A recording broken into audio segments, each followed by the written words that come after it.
raison pour laquelle Donald Trump a dit pourquoi on a 400 généraux, qu'est-ce qu'ils foutent, on ne sait même pas ce qu'ils font. Ils ont toujours accès au secret de défense et tout ça, et on leur a enlevé tout ça. Et tous ceux qui n'obéissent pas la ligne directrice du gouvernement patriotique de Donald Trump seront renvoyés. Ils vont soit démissionner ou être renvoyés de force. Et ceci est énorme,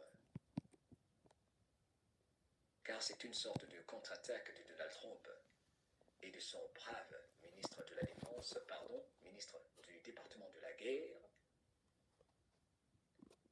Hexet. L'amiral Alvin Halsey, qui est le chef du commandement sud, donc démis de ses fonctions après moins d'1 an de mandat. C'est terminé, la grande vadrouille. Les grands médias parlent d'une retraite anticipée, n'importe quoi. Mais certaines sources militaires y voient une purge interne majeure, car il y a tellement de généraux, plus d'une vingtaine qui ont été renvoyés, et ça continue, ça s'accélère.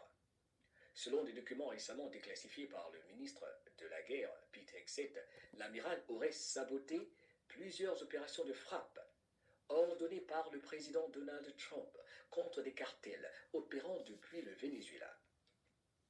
Voici les traîtres, voici l'état profond. Voici les traîtres. Pensez à Colin Powell, la guerre en Irak. Pensez sous les Clinton et Obama. Les attaques contre Kadhafi, coordonnées avec quelqu'un qui aujourd'hui va en prison. N'est-ce pas que nous vivons une époque extraordinaire? Le retour du bâton, le karma. Le marais est profond. Voici des généraux traîtres, des officiers traîtres. Pour les impatients, il faut arrêter de demander quand est-ce que tout ceci va finir. Ils sont partout, séparés dans tous les pays. Alors, les accusations contre lui parlent de blocage de renseignements stratégiques, drones maintenus au sol et données en temps réel, fantôme. Un acte de haute trahison, selon certains officiers loyalistes. Les fichiers rendus publics évoquent une collusion entre anciens responsables de la CIA, du département de la Défense et du département de la surveillance du territoire. Tous liés donc à des réseaux criminels et de trafic humain opérant sous couvert d'organisations non gouvernementales, donc humanitaires. Vous imaginez ce que je viens de vous lire?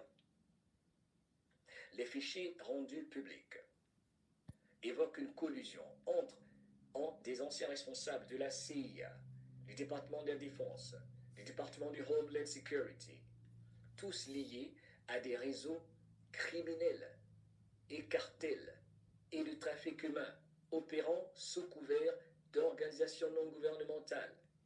Parallèlement, 2 tentatives de sabotage auraient été déjouées.